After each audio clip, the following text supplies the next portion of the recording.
Hey everyone, in this video I'll show you how to download Minecraft Launcher on PC or laptop. Let's get started. First, click search on your PC and type Microsoft Store, then open it.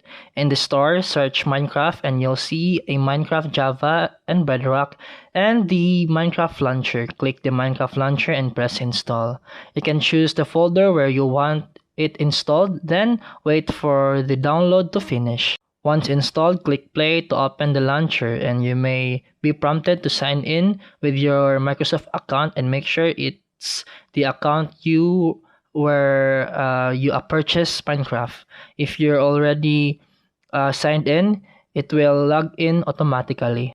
Inside the launcher, you can install Minecraft Java or Bedrock. Click play and the game will launch. You can also check for updates in the launcher to make sure your game runs smoothly. And that's it for today's video. If you found this helpful, please like and subscribe for more videos.